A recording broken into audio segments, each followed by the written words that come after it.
é sexta-feira e agora chega o momento da nossa entrevista. Hoje eu recebo aqui no estúdio o especialista, na verdade, né, em direito penal, Cristiano Ângelo. Seja bem-vindo, Cristiano. Alegria recebê-lo aqui. Obrigado, Saulo, aos telespectadores do Enfoque Político. É uma satisfação e boa noite a todos. Olha, Cristiano, o Cristiano tem um livro aqui, na verdade, chamado Audiência de Custódia e sua aplicabilidade.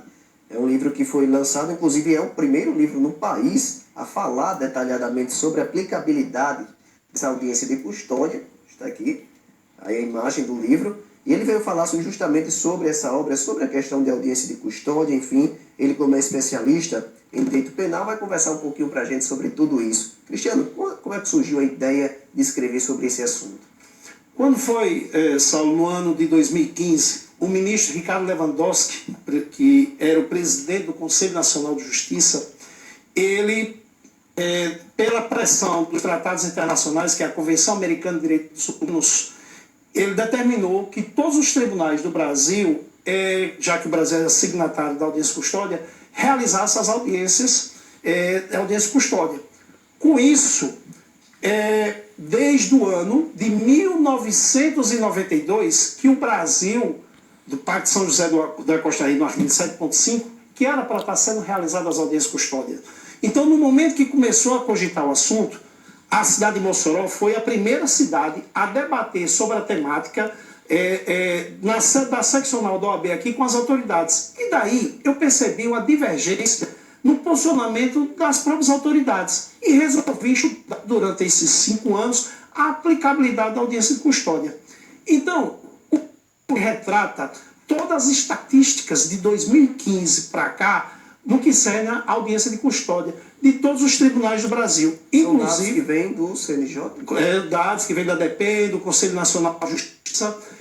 Inclusive, doutor Henrique Baltazar, que foi quem implementou na cidade de Natal, ele trouxe, e está no livro, dados de 2015, agora de maio de 2019, todas as audiências que ele realizou, todos os alvarás de soltura, todos os mandados de prisão que foram decretados pela audiência de custódia. Prova que o próprio Conselho, a estatística do próprio Conselho Nacional de Justiça, em relação ao estado do Rio Grande do Norte, está desatualizado com a informação do Dr. Henrique Baltazar. Então, as prisões que foram calculadas pelo Conselho Nacional de Justiça até o ano 2017, nós temos dados aqui até 2019 que foram realizados. Trazendo aqui uma ideia, nós hoje, a população do Rio Grande do Norte é composta 55% de presos provisórios. É muita gente. Muita gente. Tem estados como Mato Grosso de 68% composto de presos provisórios. Por que tantos presos provisórios? Porque nós temos aqui uma cultura, Saulo, primeiramente, se prende, responde aquele processo, no seu processual, para poder, lá na frente, ter a apresentação do juiz. Qual é a diferença entre a audiência de custódia e o rito normal? O que é a audiência de custódia?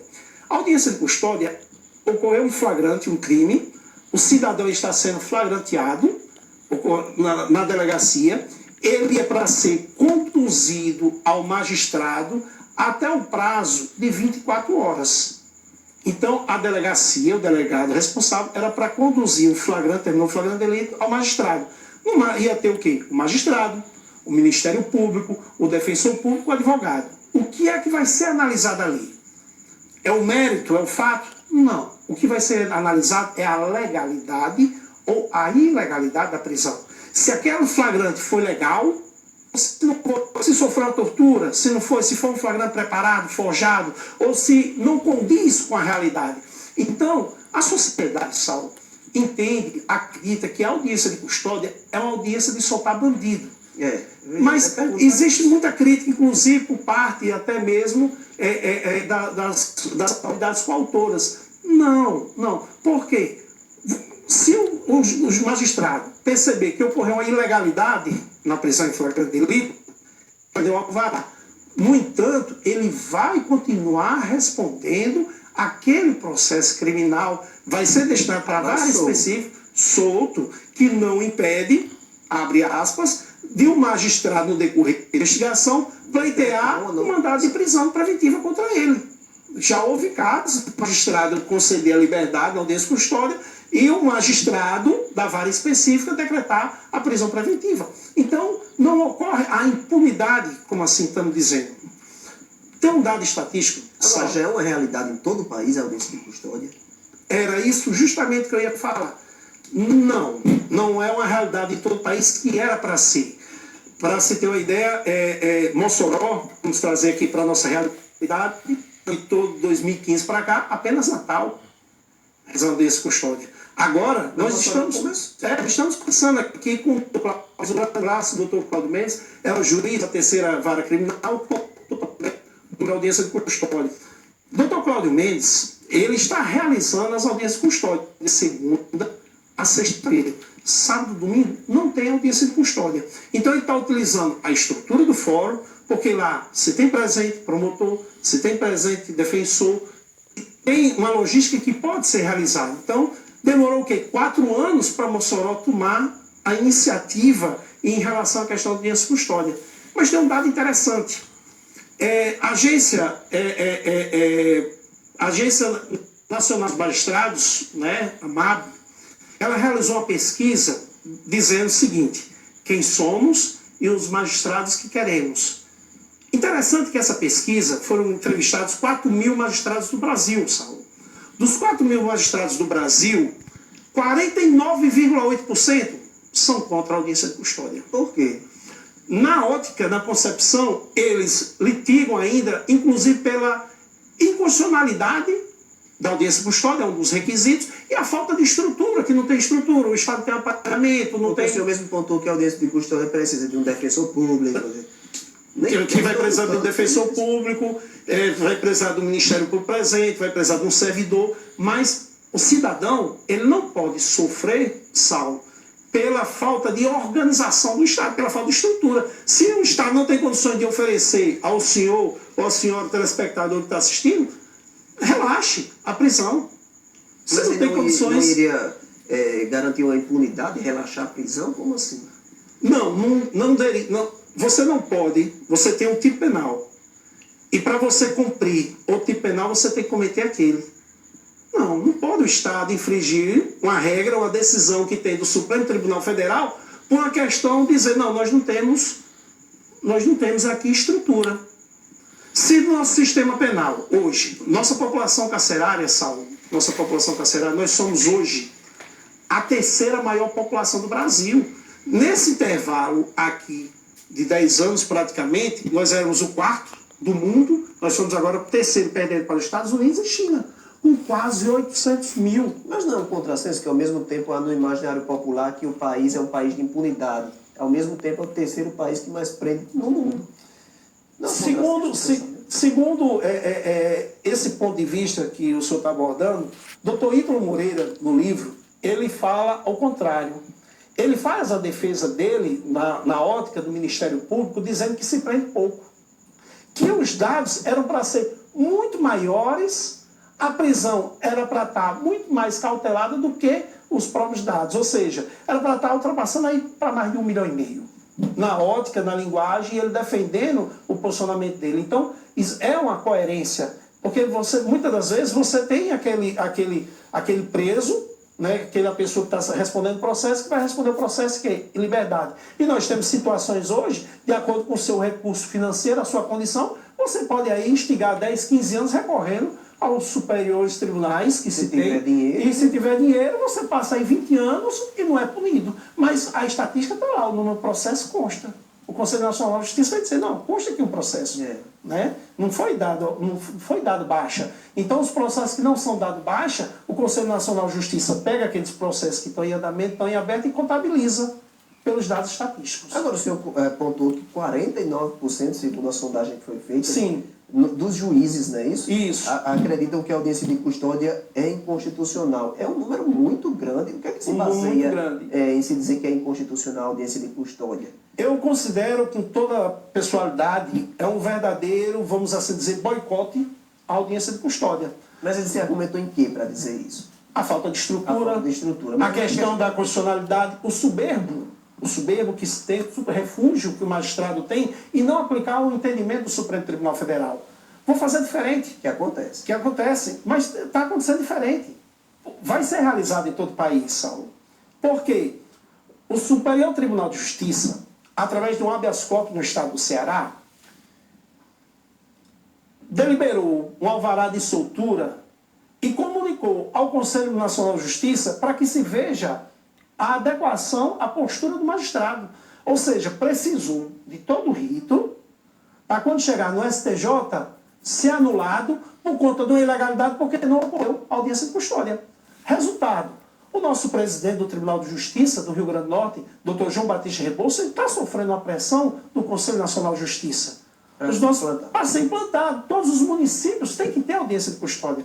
Nós estamos falando agora em Mossoró e Natal, né?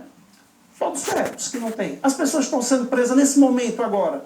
O que é que acontece? Ficam encarcerados, vão ficar encarcerados, vai terminar aí qual é o procedimento? Ocorre a investigação, o relatório do inquérito policial, aí vem a denúncia do Ministério Público, o Ministério Público vai ver se recebe ou não, recebeu a denúncia, vai ter o prazo de 10 dias para o advogado, depois disso vai ser marcada a audiência de instrução e julgamento. Após isso, Saulo, é que vai ter o primeiro contato com o juiz. Devendo salientar que no Brasil existem milhares de casos que o preso, o réu, o acusado, ele está com mais de um ano sem ser entrevistado pelo juiz, encarcerado, cumprindo uma pena antecipada em regime fechado por qualquer tipo penal, seja furto, seja roubo, seja tráfico. Você já inicia no nosso sistema penal no regime fechado. Você não é no regime semiaberto, nem aberto. Então você já começa a um cumprimento de pena no regime mais gravoso, para depois deliberar. O que é que está acontecendo? Às vezes sai a sentença penal condenatória, que é inferior ao tempo de pena que ele já está puxando. Resultado, nós temos casos aqui em Mossoró, casos de júri popular, que tem pessoas que estão sendo condenadas no júri de 6 anos, que já vem 4 anos preso. Quando sai do júri, já sai com alvará. Por quê? Porque ele já puxou um tempo expressivo num regime fechado. Agora, chega a se fazer algum tipo de comparação com outros países? Essa audiência de custódia, o senhor disse que é um tratado internacional, né? Isso. A Convenção Americana de Direitos Humanos, então, já conta. Já 26 países já possuem, 26 países já possuem audiência de custódia e vigora. É justamente para... o processo penal, hoje, ele precisa... A vida é essencial, a Constituição determina. Só que acontece que a liberdade também. Mas se a liberdade e a vida não tiver o princípio da dignidade da pessoa humana, o que precisa é isso, é o ser humano ser valorizado como ser humano, independente do delito. Nós estamos aqui, não podemos tratar aqui um processo penal simples e seco. Não, cometeu o crime, está preso. As delegacias não têm estrutura. Hoje nós vivemos, Saulo, com todo respeito, uma fase, inclusive, uma crítica nacional, a fase do Ctrl-C e Ctrl-V. São advogados que peticionam, pega na internet, Ctrl-C e Ctrl-V. É o Ministério Público que já tem aquele esqueleto, muda os fatos, os personagens, Ctrl-C e Ctrl-V. Desses nossos tribunais, o Supremo Tribunal é Ctrl-C e Ctrl-V. Cadê o princípio da dignidade da pessoa humana? O princípio da dignidade da pessoa humana era para ser valorada. Mas a audiência de custódia não é impunidade. A audiência de custódia vai verificar se naquele momento se tinha alguma ilegalidade. Nós estamos aqui acompanhando, Saulo, em todas as redes sociais, a nível nacional, solturas de pessoas que foram para cumprir pena e foram absolvidas posteriormente. Agora esse tempo... Não. Eu falo, sem ser na questão política, eu falo as notícias que estão gerando de pessoas que cumpriram pena, né? Um exemplo, tem uma determinada pessoa que foi condenada a 10 anos por estupro, cumpriu pena por 10 anos, e um defensor público percebeu que tinha uma ilegalidade, solicitou um exame de DNA e foi absolvido pelo Supremo Tribunal Federal. Mas ele cumpriu 10 anos em regime fechado por um crime de estupro. Mas tudo isso passou no Supremo. Passou em todo o primeiro grau, 10 anos. Mas ocorreu uma ilegalidade. Agora eu pergunto, Saulo, se porventura, há 10 anos atrás, se tivesse a possibilidade da audiência de custódia, o calor humano, aquele contato naquele momento, e se percebesse o magistrado, porque ele é um excelente investigador, ele sabe quem está dizendo a verdade, quem está mentindo. Um promotor, ele sabe na entrevista se aquilo é convicto. Se há 10 anos atrás, nesse caso específico, né, para não dizer o nome, para não constranger. Nesse caso específico, se houvesse ilegalidade e tivesse a possibilidade de responder o processo em liberdade. Como tem a diferença? Tem. Então, fora isso, Saulo, nós temos aqui uma gravidade com as facções criminosas, porque rapazes de 18 anos, 19 anos... Deixa eu só chamar um rápido intervalo, eu peguei esse gancho aí, guardei aqui para a gente completar. A gente vai